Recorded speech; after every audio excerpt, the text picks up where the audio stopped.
Hi, Sen. Good morning. Hi, Dexter po. Dexter. Yes. Sir, tatlong points lang, leadership, impeachment, and security issues. Unahin ko na siguro yung sa leadership issues. Sir, may on your part or on the part ng bagong majority, may efforts ba para may assert yung pagiging acting Senate President po ninyo? Magpapatawag po ba kayo ng isang all senators caucus para once and for all malinawan talaga na kayo po yung susundin doon sa lahat ng Well, mga. Dexter, ang pinakamalinaw ay itong operational management and operational control ng Senado.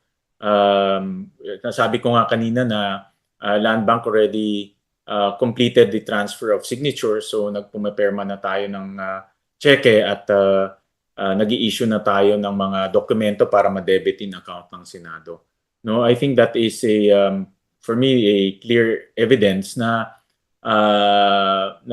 meron tayong operational control ng Senado.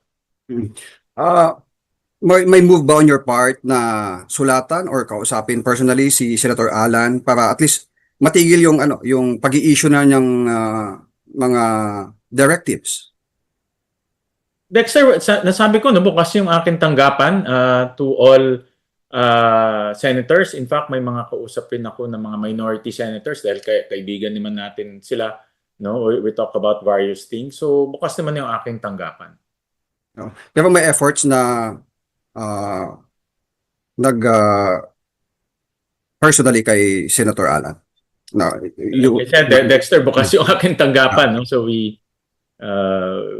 my doors are open, my heart is open. So yeah. Sir, sa issue ng impeachment, doon sa issue na ni-raise kanina ni RG, paano pagdating ng July 6? Ano ang susundin nating quorum?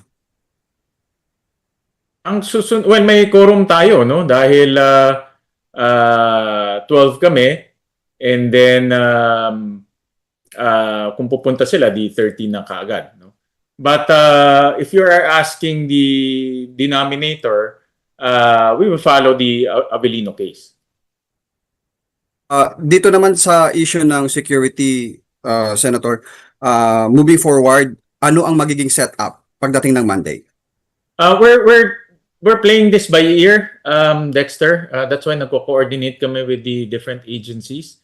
We're taking marami kasing nung kausap ko yung mga empleyado natin at kausap ko yung Execom, marami pa rin may phobia nung nangyari nung May 13, no? So yan ang kanilang nasa isip at kaya nga ang suggestion sa akin mag-work from home because of that May 13 incident. So I'm taking so much abundance of caution, no? Because nga of that incident. At kaya pabalik-balik ako sa Senado para to make sure na everything is covered at hindi mangyari, walang untoward incident na mangyari. Ang pinaka-importante sa akin yung welfare ng empleyado, welfare ng members of the media at mga senador. Sir, sorry, pang-isa na lang, balikan ko lang yung sa leadership. May mga balita na may 3 na daw from the Cayetano Block ang lilipat sa new majority. May hakbang ba kayong gagawin para sa isang special session para once and for all ma-resolve na talaga yung Senate presidency? Dexter, hindi ko masasagot muna yan ngayon, ano? In so far special sessions concern, ang ina-arrange namin ngayon ay yung mga topics. Like yesterday, kausap ko yung Commission on Appointments, nagpa-brief ako tungkol dun sa 5 general na hindi na pina-confirm. So and then yung legislative department binibrief rin ako yung mga bills for third reading at yung mga citizenship confirmations, no. So yun yung mga tinututukan natin in preparation for a potential special session. But ang importante dito yung mga nabinbin no. Lalo na yung sa mga confirmation ng general. Thank you very much, SP. Ang susunod na magtatanong po si Nimpa po ng DCWB. Thank you. Hi, sir. Hi, Nimpa. Hi, sir. Good morning po. Sir, clarify ko lang po. Sir, i-follow up ko lang yung sa question ni RG kasi di ba po sa Constitution naman is 2/3 ang kailangang boto to convict sa impeachment case. Ngayon, sabi ni Senator Alan Cayetano, yung pagbaba nyo ng tawag dito ng boto, yung pagbaba nyo ng sa 12 dun sa quorum, baka daw gamitin din ninyo sa impeachment. So, ano ho ang tugon ninyo doon? Ibababa ho ba from supposedly 2/3 which is 16, gagawin nyo ho bang 12? Babalikan kita dyan, Nympha. Opo. Let me get back to you on that one. Okay, sige sir.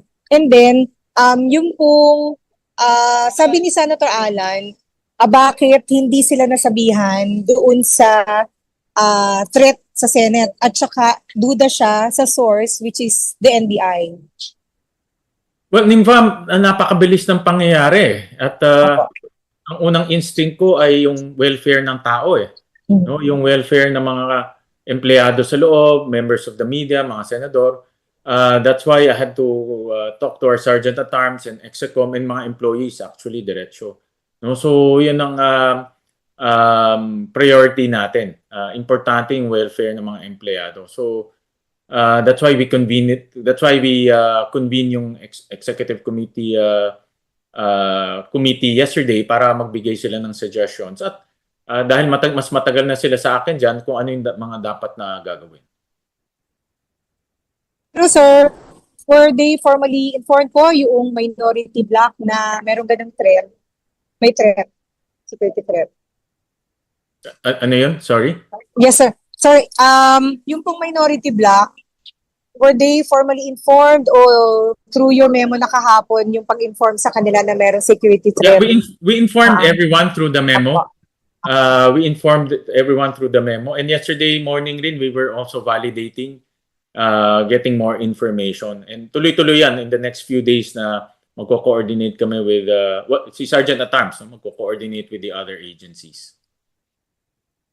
And then sir, pwedeng malaman po, isa na lang ako, anong nangyayari ngayon sa loob ng Senate? Kasi kakadaan lang ho, sunod-sunod kasi yung police cars na dumaan dito. Ngayon nasa gate po kasi ako. Yeah. So, hindi ko lang sasabihin kung ano yung mga security measures na gagawin natin, but definitely isa dyan yung heightened security measures, may mga inspection, pati under chassis ngayon ay ini-inspect na rin. Of course, mas maraming deployment ng OSAA sa labas ng compound. Kasi ang nangyari, base sa analysis, pag may tao sa loob, yung OSAA natin nakakalat sa loob ng building for obvious reasons. So ngayon, nakakalat sila sa perimeter. No? So ito yung mga actions taken. And temporarily, no visitor policy muna kasi hindi natin malaman kung sino mga pumapasok sa loob. So we're taking again abundance of caution.